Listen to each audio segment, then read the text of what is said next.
কত সুন্দর লেয়ারিং দেখা যাচ্ছে পাহাড়ের। কোথা থেকে ফিরছো তোমরা? কোথা থেকে ফিরছো? একদম যেন মেঘের রাজ্য।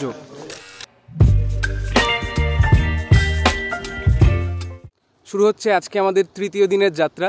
আজকের উদ্দেশ্য লাভা। তো লাভা তো অনেকটা উঁচু পাহাড়, তো আমরা যেহেতু 125 সিসি নিয়ে যাচ্ছি, জানি না আমরা আদৌ লাভা পর্যন্ত যেতে পারবো কিনা। চেষ্টা করব, যদি রাস্তা খুব খারাপ হয় বা বৃষ্টি চলে আসে আমরা হয়তো যাব না, ব্যাক করে যাব।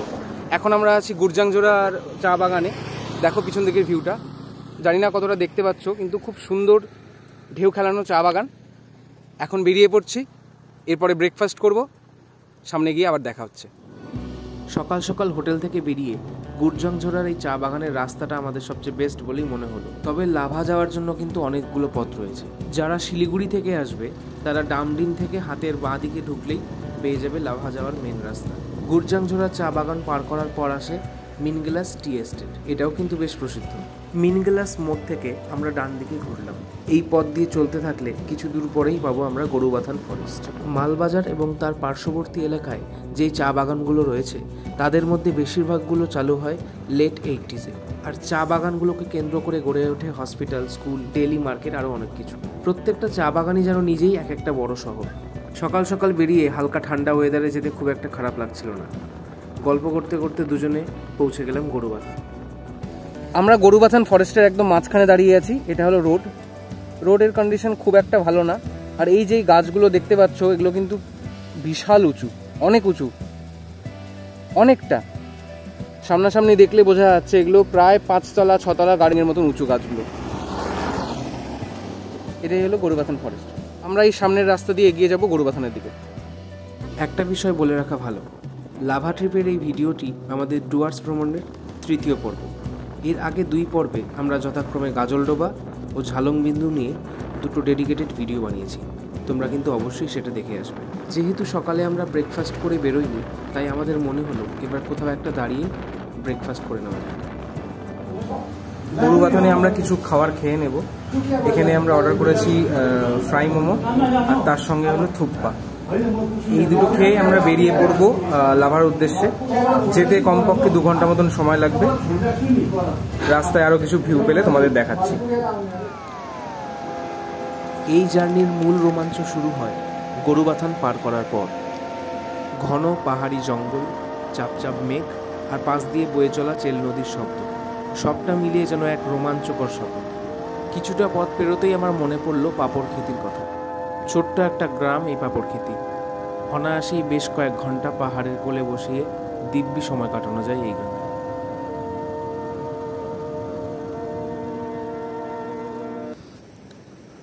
আমরা এখন পাপড়খেতি পৌঁছে গেলাম। পাপড়খেতি থেকে 24 কিলোমিটার গেলে লাভা। একটু সামনে বৃষ্টি হচ্ছিল, আমাদের কাছে রেনকোট আছে, কিন্তু একটু ওয়েট করব আমরা। প্রচণ্ড মেঘ করে আছে আকাশে। এই উপরের পাহাড়টা যেটা দেখা যাচ্ছে তার পেছন দিকে যেতে হবে আমাদের, এই পাহাড়টাকে টপকে পরের পাহাড়টাতে। ওটাই হলো লাভা। এখনও প্রায় 24 কিলোমিটার পথ বাকি, অনেকটা পথ আসা হয়ে গেছে। একটা জায়গায় দাঁড়াতে বাধ্য হলাম, কারণ বৃষ্টি হচ্ছে মোটামুটি জোরে। এইভাবে গেলে আমরা ভিজে যাব। রেনকোট আছে ব্যাগে, একটু দেখে নিই, তারপরে বেরোবো। যদি প্রয়োজন পড়ে রেনকোট পরবো, না হলে উইদাউট রেনকোট যদি কমে যায় তাহলে উইদাউট রেনকোটেই আমরা আবার শুরু করব। আর এই দেখো এখানে বৃষ্টি হচ্ছে, আর এদিকে উপরে কিন্তু সূর্যও আছে। সূর্যের আলো যথেষ্ট ভালো আছে, মেঘলা আকাশও আছে, এক অদ্ভুত কম্বিনেশন। প্লাস আবার বৃষ্টি হচ্ছে। আর আমরা এরকম একটা দোকান, মানে এটা এখনও তৈরি হয়নি, এরকম জায়গায় বাইক ঢুকিয়ে বসে আছি বৃষ্টি কমার অপেক্ষায়। দেখা যাক কখন কমে।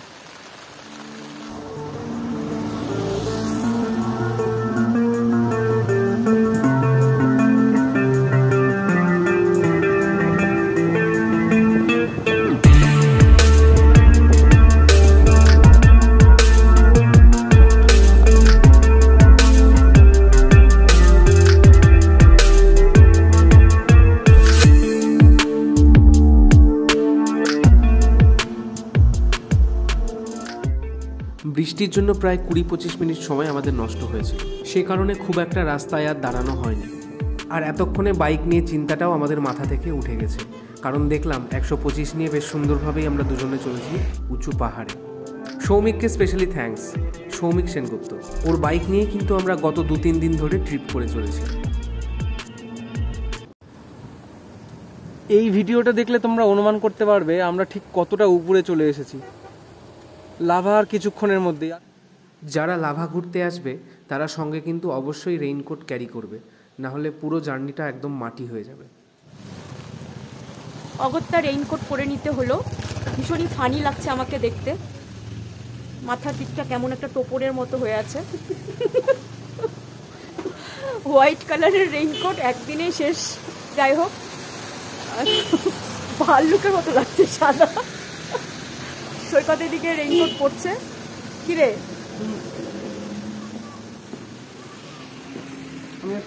আমরা ভেবেছিলাম যে রেইনকোট পরার প্রয়োজন হবে না, কিন্তু পড়তেই হচ্ছে, কারণ মাঝে মাঝে বৃষ্টি হচ্ছে, কখনো হচ্ছে না। আর ছিপছিপ ছিপছিপ করে কন্টিনিউয়াসলি যখন হবে আধা ঘন্টা ধরে বৃষ্টি, গোটা জামা প্যান্ট ভিজে যাবে। এমন না যে খুবই জোরে বৃষ্টি হচ্ছে, বৃষ্টি খুব আস্তে হচ্ছে, কিন্তু অনেকক্ষণ ধরে হচ্ছে, যার জন্য রেইনকোটটা পরে নিলাম। আরও অনেকটা ফুল দেখানো হোক।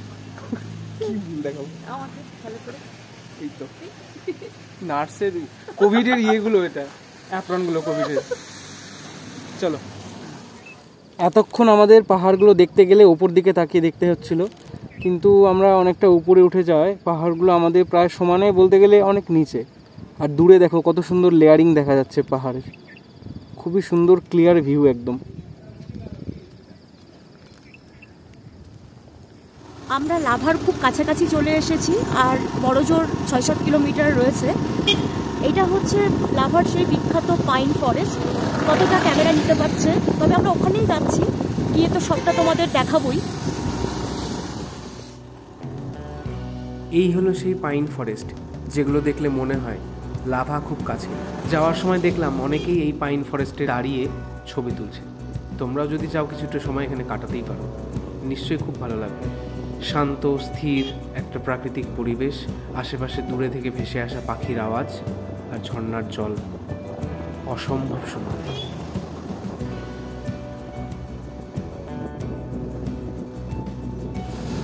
লাভা আর মাত্র 4 কিলোমিটার। এই রাস্তা ধরেই কিন্তু লাভা ছাড়াও পেডং, কালিম্পং, ঋষি, রংপো এগুলো জায়গায় যাওয়া যাবে। তো আমাদের আজকের ডেস্টিনেশন লাভা, সেই পর্যন্তই আমরা যাব। আর 1 কিলোমিটার পরেই লাভা আমরা দূর থেকে দেখতে পাচ্ছি। আর একটু পরেই আমরা পৌঁছে যাব। দূর থেকে ভীষণ সুন্দর লাগছে। আর একটু আগেই যেহেতু বৃষ্টি হয়ে গেছে, এখনও অল্প অল্প হচ্ছে, এত সুন্দর হয়ে আছে চারিদিকের পরিবেশটা, খুব ভালো লাগছে। একটা সুন্দর হাওয়া বইছে, আর খুব মনোরম একটা ওয়েদার হয়ে আছে। আর দূর থেকে একদম স্পষ্ট সব কিছু দেখা যাচ্ছে, মেঘ, গাছপালা সবুজ হয়ে আছে, খুব সুন্দর ওয়েদার। এখন বাজে 3:30, আর আমরা সবেমাত্র লাভায় ঢুকলাম। প্রায় 3.5 ঘন্টা লাগলো আমাদের মালবাজার থেকে লাভা আসতে, কারণ অনেক জায়গায় আমরা দাঁড়িয়েছি, অনেক ছবি তুললাম, ভিডিও করলাম, সেই জন্য অনেকটা টাইম লেগেছে। তাছাড়াও বৃষ্টি হচ্ছিল। প্রথমে রেনকোট পরেছিলাম না, ভেবেছিলাম উইদাউট রেনকোটে যদি যাওয়া যায় ভালো হয়, কারণ রেনকোট পরলে বাইক চালানোর একটু অসুবিধে হয়। রেনকোট পরে তারপর আসতে হলো। যদি তোমরা মালবাজার থেকে সরাসরি বাইকে আসো, ম্যাক্সিমাম 2 ঘন্টা মতন লাগবে। তবে চেষ্টা করবে বাইক খুব সাবধানে চালানোর, আর ভালো হয় গাড়ি নিয়ে আসলে, গাড়ি রিজার্ভ করে আসলে, কারণ রাস্তা কিন্তু অনেকটাই খারাপ। ওয়াটার রিজার্ভ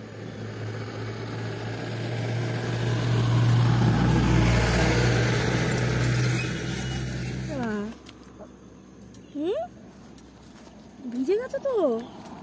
মা, বাবা আর ছেলে বেরিয়েছে ঘুরতে। এই মা, ভিজে গেছো, ঠান্ডা লাগছে। এটা কি তোমার বাবা না দাদা? কে তোমার জন্য ওয়েট করছে? দেখো, তোমার জন্য দূরে গিয়ে ওয়েট করছে। কি সুন্দর ওয়েট করছে তোমার জন্য। কি মিষ্টি দেখতে বাচ্চাটা, ভিজে গেছে। হ্যাঁ, কোথা থেকে ফিরছো তোমরা? কোথা থেকে ফিরছো? এখন আমরা আসলাম লাভা ভিউ পয়েন্টে। এটা হলো লাভা ভিউ পয়েন্ট। ঠিক পিছনেই আই লাভ লাভা লেখা রয়েছে, দেখাচ্ছি তোমাদের। এই যে আই লাভ লাভা লেখা রয়েছে, আর তার পেছনেই হলো এই ভিউ পয়েন্টটা।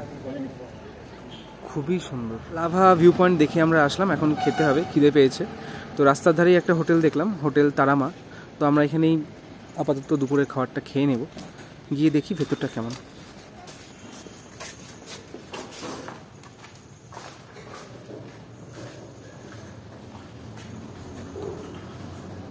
ঠিকঠাক।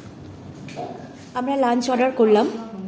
তো আমি নিরামিষ থালি নিয়েছি এবং সৈকত চিকেন নিয়েছে। আমি যেহেতু খুব একটা চিকেন পছন্দ করি না, তো সেই জন্য নিরামিষটাই আমি নিলাম।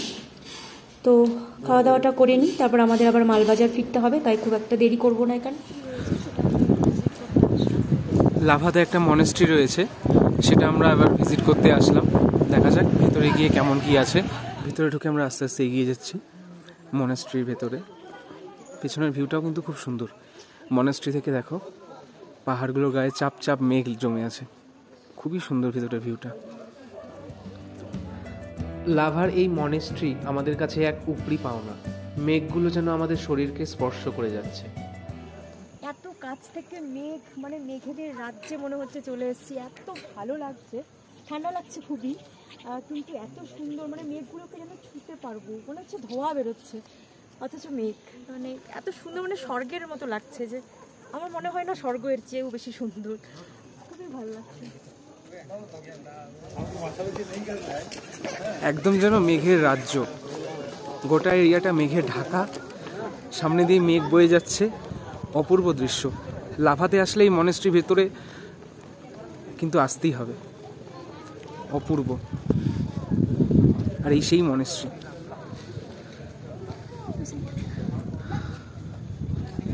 কি সুন্দর, খুব হাওয়া হচ্ছে, একটা ঠান্ডা হাওয়া, আর এই দিক দিয়ে চাপ চাপ মেঘ ভেসে যাচ্ছে। টাইম ল্যাপসের দরকারই পড়বে না, এমনিই বোঝা যাচ্ছে যে মেঘ কত তাড়াতাড়ি ভেসে যাচ্ছে এখান দিয়ে।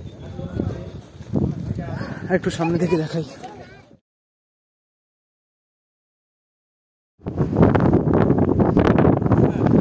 খুবই হাওয়া হচ্ছে, খুব ঠান্ডা লাগছে। আমিও শার্ট পরে নিলাম, একটা শার্ট নিয়ে এসেছিলাম, জানি হাওয়ার আওয়াজ হবে হয়তো ভিডিওটায়। এই জায়গাটা দেখো খুবই সুন্দর, দুজনকে বাধ্য হয়ে শার্ট পরতে হলো, আর থাকতে পারছি না, এত ঠান্ডা লাগছে।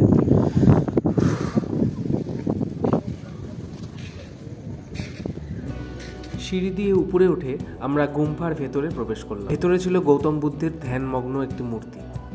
পরিবেশ এতটাই শান্ত যেন নিজের নিঃশ্বাস নিজেই শোনা যাচ্ছে। গুম্ফার জানালা দিয়ে এবারের মতন লাভাটা আরেকটু দেখে নিলাম। অনেকটা দেরি হয়ে গেছে, এবার আমাদের বেরিয়ে যেতে হবে। শুনতে পেলাম দূর থেকে ভেসে আসছে অজানা মন্ত্র উচ্চারণ। পাহাড়ে যে খুব তাড়াতাড়ি সন্ধে নামে, এই কথাটা আমাদের মাথায় রাখতে হতো। ফেরার পথে এরকম বিভিন্ন জায়গায় দাঁড়িয়ে আমাদের প্রায় 6টা সাড়ে 6টা বেজে গিয়েছিল। 6:30 পার হয়ে গেছে, আমরা লাভা থেকে ফিরছি। পাপড় খেতে এখন পার করলাম। তো একটু একটু ভয়ও লাগছে, আবার অ্যাডভেঞ্চারও হচ্ছে, একটা নতুন রকমের অভিজ্ঞতা। এখনও পৌঁছতে সম্ভবত ঘন্টাখানেক লাগবে, তাই না? 1.5 ঘন্টা। তো যাই হোক, আর মাঝে হয়তো আমরা ভিডিওটা কন্টিনিউ করবো না, একদম হোটেলে পৌঁছে তোমাদের সাথে আবার কথা বলছি। এই যে আজকে আমাদের খাবার, রাতের খাবার রেডি। আজকে আছে বাটার নান আর সেই সঙ্গে চানা মশলা। সৈকত গিয়েছিল খাবার আনতে, আমি বেরোচ্ছি না, আসলে এত টায়ার্ড লাগছে ফেরার পরে, এত ঘন্টা ঘোরার পর। তো কালকে আমাদের ফেরা, তার জন্য গোছগাছও কিছু বাকি আছে। দেরি করবো না, খাওয়া দাওয়া করে বাকি গোছগাছ কমপ্লিট করে আজকে ঘুমিয়ে পড়বো। কালকে আবার কিছু জায়গা এক্সপ্লোর করবো এবং কালকে ফিরে যাব, মানে কালকে বাস আছে রাতে। তো চলো আজকের ভিডিওটা এখানেই এন্ড করছি। দেখা হচ্ছে আবার একটা ভিডিও নিয়ে, ততক্ষণ পর্যন্ত আমাদের পাশে থাকো। আর কেমন লাগছে তোমাদের আমাদের এই ট্রিপটা দেখতে, আমাদের এক্সপিরিয়েন্সটা তোমাদের কেমন লাগছে, আর তোমরাও ডুয়ার্স আসবে কিনা, বা যারা যারা এসেছো কমেন্ট করে জানাও তোমাদের ডুয়ার্স, লাভা বা পার্শ্ববর্তী যে জায়গাগুলো কেমন লেগেছে ঘুরে। আমাদের ভিডিওটা ভালো লাগলে লাইক করো, কমেন্ট করো, আর চ্যানেলটা সাবস্ক্রাইব করা যদি না থাকে তাহলে অবশ্যই সাবস্ক্রাইব করো আমাদের পাশে থাকো। দেখা হচ্ছে আবার, বাই।